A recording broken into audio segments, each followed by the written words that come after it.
Kita buat kempen internet selamat untuk pastikan terutama anak-anak dan keluarga kita selamat.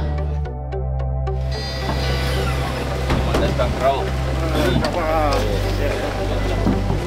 Hadirin sekalian, majlis pengaruman yang mengumumkan keterima Yang Berhormat Dato' Khofifah, Menteri Komunikasi.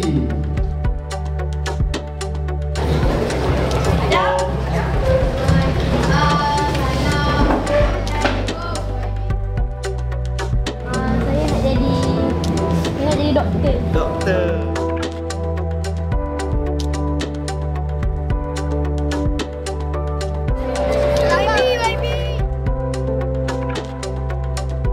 Dia kata ahli-ahli parlimen ramai yang belum hantar, belum buat medical cakap. Termasuk saya. Dia buat uniform baru semalam. Dekat Kuantan mana?